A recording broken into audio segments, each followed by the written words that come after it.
All right, and it's time for our first offseason with the Atlanta Thrashers expansion team. Welcome to our franchise mode. We made the Stanley Cup Finals in year one. You can't ask for much more than that. I mean, you could ask for 4 more wins and actually win the Stanley Cup, but you know what?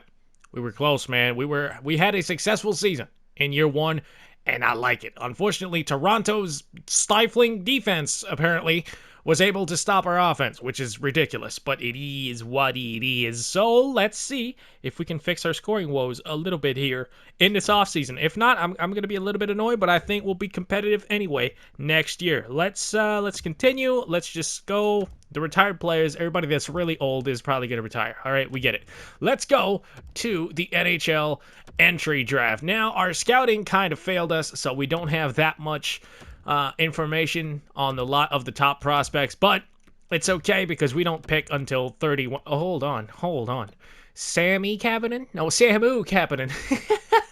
Oh my god, that's funny. All right, so Samu Kapanen, not quite Sammy, but I mean he'll hopefully be. It looks like he'll be better than Sammy Kapanen. I mean, look at this man. He's a medium elite and everything. He's looking good. This draft class is looking absolutely stacked. Other than the LA Kings, who I think just screwed up. But yeah, they definitely screw. Holy shit! This man is an 83 overall medium elite sniper, and he went 7th. Carolina might have just got the steal of the draft, bro. There's a chance. I'm not saying he will. I'm not saying it's a sure thing, but there's a chance that that kid ends up being the best player out of this draft. That is ridiculous that he falls to 7th. Whoever picked, Los Angeles and St. Louis are going to be really, really pissed about this draft. I'll tell you what. But it is what it is. Of course, the Sharks get a medium elite. How many freaking medium elites are there? I didn't touch the draft class quality at all. Like, not even hey, there's a new Yarvin, let's go. That's for the OGs of the channel. You already know. Another medium elite. Holy shit. You know what? Let's just sim to our spot at 31 and see if we can get a medium elite. I don't know. Now, like I said, I don't have a whole lot of information on any of these gentlemen, but it looks like this guy has a chance of being potentially a medium elite. He ain't, but you know what? Top 6 player. Top 6 forward ain't a bad pick at all. Let's simulate to our second round pick, and let's see what we can accomplish with this one. Yeah, this is, I fucked up on the scouting. That's my B. Ooh, maybe I didn't. Maybe I scouted in the right places. Mr. McFarland, you're huge. 921 save percentage. It looks like you have a chance at being high elite. Please be high elite. I will love you forever. Oh my goodness, I did it again. Oh, yes, 2 good first picks for the kid. And listen, I know we already have goalies, but the goalies we have are in their mid-20s. And there's a chance, well, actually, there's not a chance. By the time that the guy we just drafted is ready, those guys are going to be a little bit older and probably need to be on the way out anyway. So I would probably draft Svetov too, but we already drafted a goalie this year, so let's not do it. This man has a chance to be an elite, but this man looks a little bit to be a top 4 defenseman. Elite grinder? I doubt it. I'll take my chances on a top 4 defenseman. Okay. That might have been a whiff. I don't know. It wasn't a top 4 defenseman. Let's see if we can find out what happened to the guy I didn't draft. San Jose picks Svetov, so there you go. They get a medium elite goalie. So if you're looking for a medium elite goalie in the 3rd round, Svetov is your guy. Other than that, I don't think we're going to see the kid that I wanted to pick, eh? Not at all. I don't think it's going to happen. Whatever. Okay, let's just simulate to the next pick. Doesn't matter. If he ends up being a great player of great consequence, we'll see it in the near future, I'm sure. Now, Bacchus is I can hear the comment section telling me to sort by potential, even though that rarely works.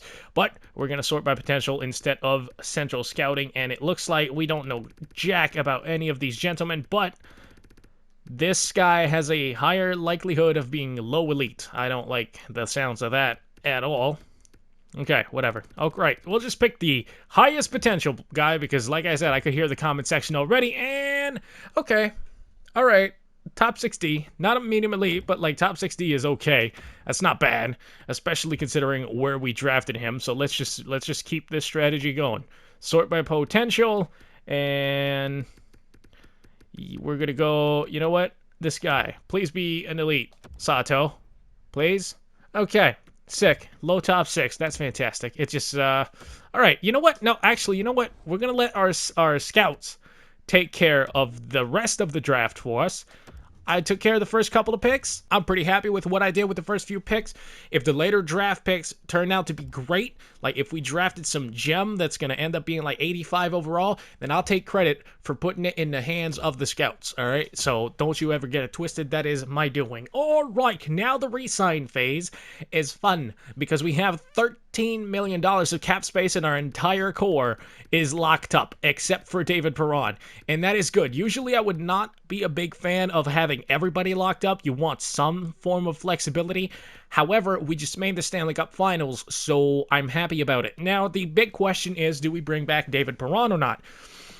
David Perron is almost a 30-goal scorer, almost a 60-point scorer. Played 17 minutes for us. He's a two-way forward. Not bad. But here's my thinking. My thinking is, oh boy, probably wants to get paid. How much do you want? Yeah, he wants $6 million. We have $13 million of cap space. So how about we let go of David Perron and we spend his money plus a little bit more of our $13 million in cap space to get an actual star first-line winger for sure. And then maybe trade one of Eberle or Nyquist if they're not doing okay. I think that's the way to go. I'm going to take a chance. Let's hope it pays off. We're going to release David Perron. Now, he's not the only guy we're going to release. We're going to go down here, and everybody that doesn't want to be associated with winning hockey, aka everybody that doesn't want to re-sign, can gladly get the fuck off my roster. I don't need that shit in my life. I'm not overpaying for any of you bums, so y'all can go ahead and find a new place to play. I'm going to go ahead and I'm going to cruise to the Stanley Cup Finals again. Because our team is huge, I guarantee you. Now, as far as the kids go, we don't have anybody that desperately needs to be signed. Nah, we don't.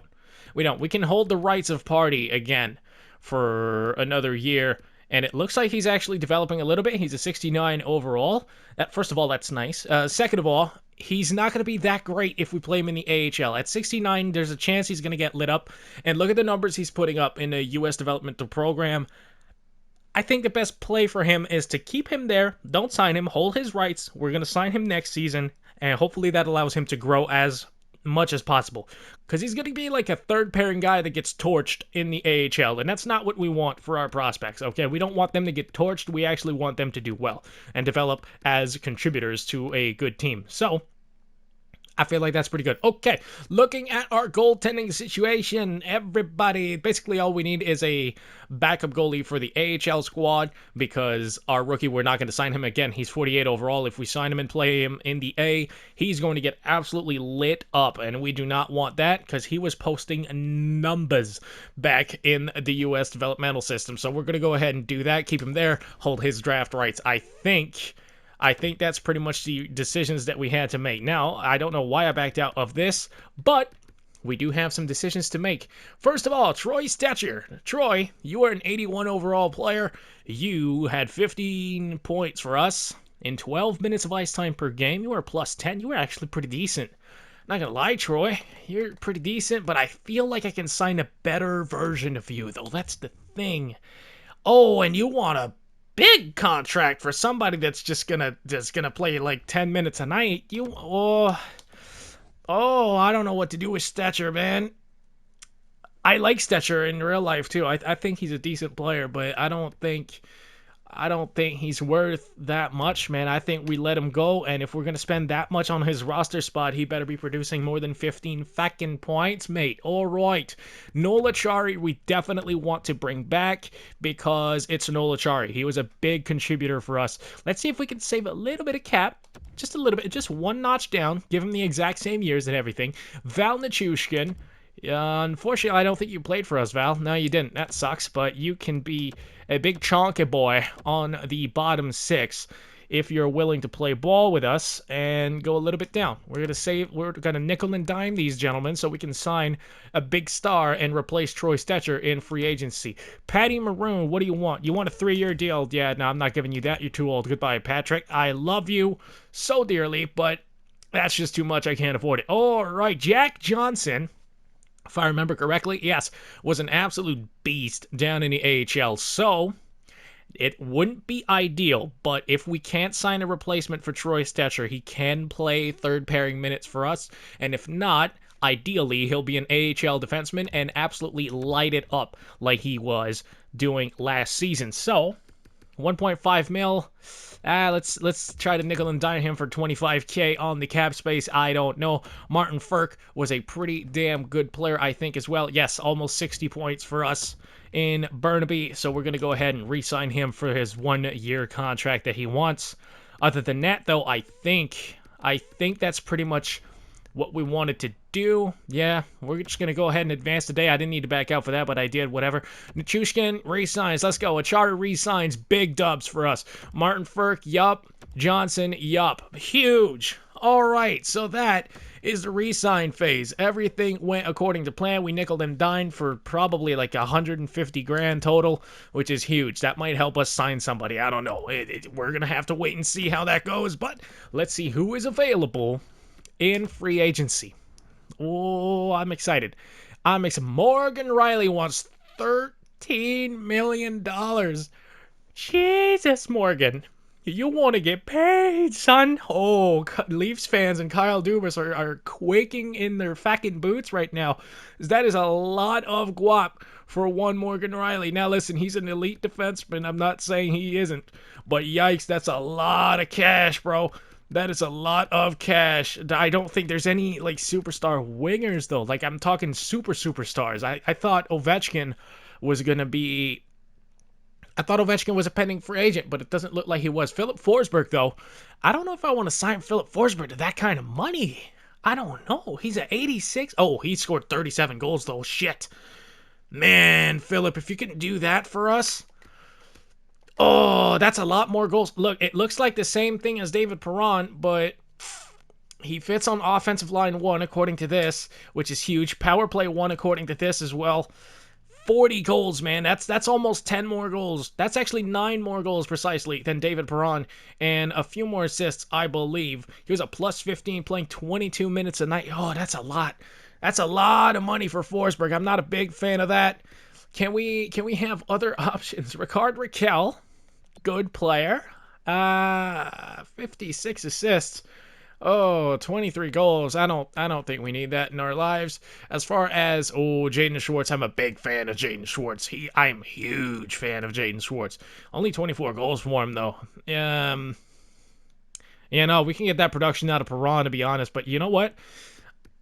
We'll try. We'll try for Philip Forsberg. Man, he wants a 7-year deal, though. It's a lot of cash to commit for 7 years for an 86 overall player. I don't think we should do it. Nah, bro. He's 86 overall. I can't commit that. I can't commit that much money for that. Okay. 8.9 would get us Ricard Raquel.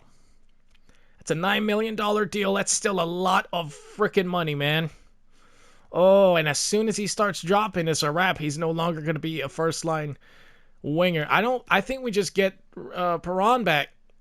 Yeah, Schwartz doesn't really give us anything. I think we get Perron back and we sign an offensive defenseman. I think that's the move right now. Because we know what Perron does for us, right? 17 minutes a night. And he doesn't want a whole lot of money. We could try... Since Perron is a second liner, we could try just getting Thomas Tatar. Thomas Tatar is, where do you fit? You fit on offensive line 1. What about Perron? Perron fits on offensive line 1 and then 2. 1 and 4-man power play 1. Okay. I don't know who we should sign, honestly, for this role. Okay, but they both can play left and right wing. Well, it's going to come down to production. 39 points or 39 assists and 18 goals, whereas Perron 29 28. You know what? I think we're going to re-sign David Perron. Wants a 4-year deal. Oh, he's 33. Oh, that's not good. That's not good at all. We might want to sign Tatar instead. Because Tatar is younger and he wants less term. I feel like Tamastar is the word here.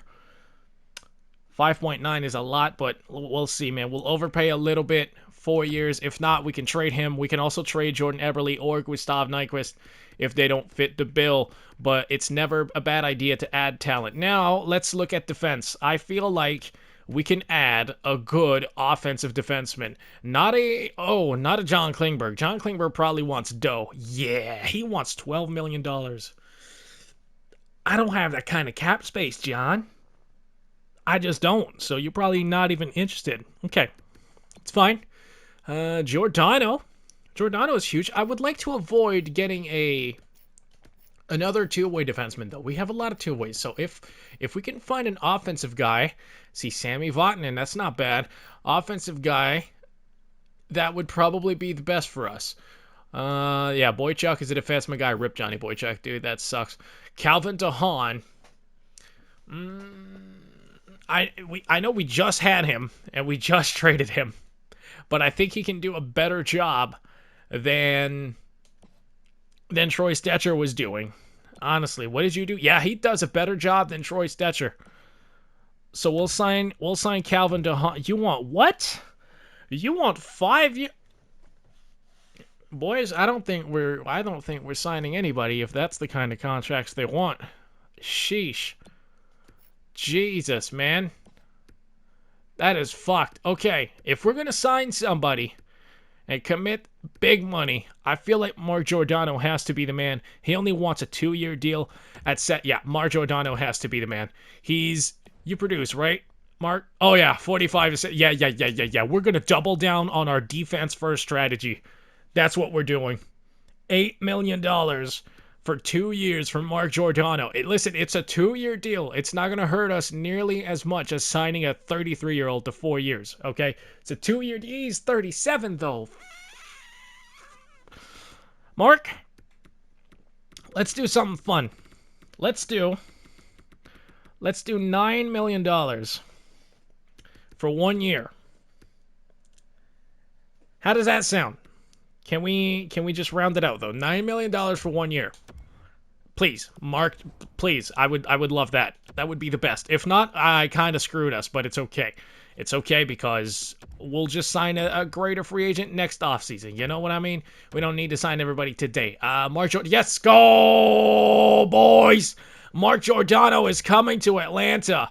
Oh, that is huge. And that leaves Tatar off the table because we can't afford it. All right, that sucks. But like I said, losing out on the winger doesn't bother me nearly as much because we can just slide in Jordan Eberle at the first line wing. We have about $3 million that we can spend on a forward. What could that get us? Not much, eh? Not much at all. I think we're just going to have to deal with what we got. We're going to just get somebody who can produce, pretty much. Damn, you had 30 assists? You want what? Oh, 2.6. All right, bet. Nobody else wants you, so I'll give you a 1-year deal at 2.7. Sign with us and be great. All right? If not, that's fine. We could just not play him or just trade him. It's okay. I'm just looking to fill in that roster spot that just left. I'm not interested in trading Filatov, especially for Joel Armia. That's not happening. No, get out of here. I'm not trading Filatov. That's not happening. We re-signed oh boy, or not re-signed, but signed oh boy, whatever his name was. So I feel like that's our roster, man. Listen. Oh snap! We need a backup goalie for the AHL. Hold on, I almost forgot. It was gonna sign us some like 52 overall. I swear. Okay, let's go ahead and let's sign a backup goaltender for the AHL. Minor league starter, minor league backup. All right, random player. Boom. We're going to sign Mr. Delorier. Good for you. Come to the Atlanta Thrashers organization and play precisely 0 games for the Atlanta Thrashers. That'd be great because we need somebody to stop pucks occasionally on the Burnaby Aces or whatever the fuck the name of the team is down in the AHL. I wish there was a no trades through sim button, but there isn't. So let's just go ahead and use the power of video editing to sim to the start of preseason.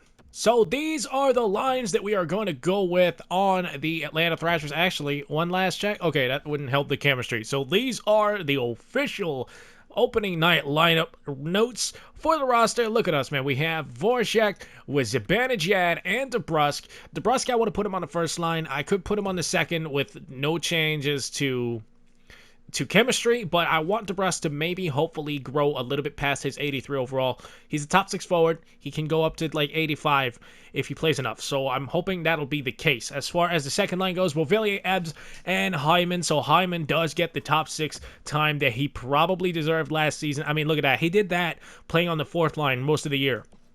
So hopefully he can have that same kind of impact. Fogle slides in to the third line spot with Nyquist and Achari, which gives us a +1 in the chemistry department. Now the wingers are not the greatest for the chemistry, but it's all good because we still get a +1 out of it. Nichushkin, actually, signing Charnik ended up being great because we did not have a chemistry boost on the fourth line, and then I put in Charnik instead of Teddy Bluger, and lo and behold, we have a +1 chemistry line. I just want to see if changing Bugstad for Teddy Bluger would help. It would not. So let's put Bugstad right back in that position. Now, as far as the special team goes, I did not edit this as of today, or as of now. We have Voracek, I don't like this at all. Hold on. Zibanejad with Voracek is a yes. I want Giordano. What if we put Gardner? Gardner helps. Boom. Okay, so Gardner helps actually, not Gardner. Can we have Gardner on the second unit? Ebbs on the first unit right wing. Hold on. Just give me a second. We're going to put Beauvillier there. Second unit, center spot. We have Ekholm and Gardner. That's going to be an absolutely massive, gargantuan pairing on the offensive side of things. Now, the only thing that I would change about this is what if we split this? Yes, that way Hyman adds a little bit of toughness to the first unit, and Eberle adds a little bit of finish to the second unit, which was needed. Unfortunately, that hurts the chemistry, so we're going to go right back to where we were, and that's pretty good. I would like to see if we can slot Ethan Bear instead. Let's see if Ethan Bear helps. Yes, let's go. Okay, so Ethan Bear helps the chemistry. Well, doesn't hurt the chemistry, so that's pretty darn good. What about our penalty kill? Oh yeah, we have a +3 on that second unit, and we have actually, I think if we do this, it would help it would help the first unit, but hurt the second.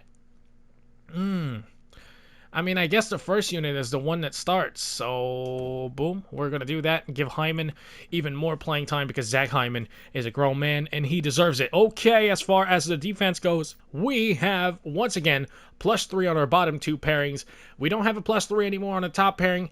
I don't care because we have Mark Giordano, all right? So that's going to be huge. Matthias Ekholm is a big producer, chemistry boost or not, and he still has a +1 chemistry, so that's going to be massive. So hopefully that helps us.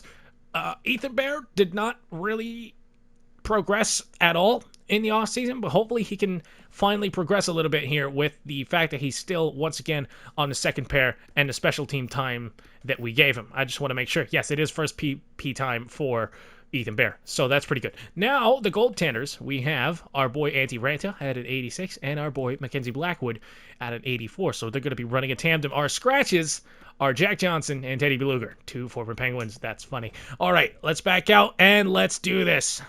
Let's set a captain. Let's do it. I'm excited. Zachary on the attackery definitely deserves a mention. Definitely deserves an A. You can take Voracek's captaincy the fuck off the jersey immediately. I mean, I don't hate Voracek. I don't think he should be the captain at all. Matthias Ekholm being an A, I like that. I don't really want to strip him, but I would love to give an A to our boy Giordano. But the thing is, it has to be done. It has to be done. We have Mika Zibanejad as a center, and he's going to be our captain. He's the one who turned the season around, well, turned us from a competitive team to a contender last season, so we are going to make our inaugural captain of the Atlanta Thrashers, Mika Zibanejad. Our alternates are going to be Hyman and Ekholm because of seniority. I really want to put Giordano. I wish I could give multiple. I wish I could have a road and a home set for captains, right? Like other teams do in the AHL. But that is going to be how we start the season. That's looking pretty huge, man. I'm not going to lie. I feel like we have a very, very solid lineup once again. I missed out on having a superstar added to the team because there weren't any available, or, I mean, there were some guys that wanted to be paid like superstar, but I ain't trying to pay $10 million for Philip Forsberg. So, that's the roster we have. I'm not saying it's the final roster. We're going to have to wait and see, but I feel like this team is going to be competitive once again. Now, you know what? Let's simulate the first year. Let's simulate the first month of the regular season and see how it goes so that we have a little bit more intel on what we got going on here on the roster, and y'all can just go ham in the comments. Jack Johnson, a 5th and a 4th for Cody Eakin.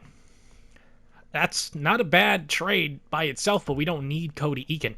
So that's going to be a no for me. We have a 5-5-2 record. Not the greatest, but I don't know. I feel like it's still early in the season. Too early to say, or too early to tell anything. Look at Beauvillier is a freaking point-a-game player. You love to see it. All right, that's going to be the end of the video. I hope you enjoyed it. If you did, please hook your boy up. Punch the like button in the face, spam, hell out of a comment, and subscribe. I'm G20Man. That was it, you guys. Thank you so much for your time, and I'm out this bitch. Peace.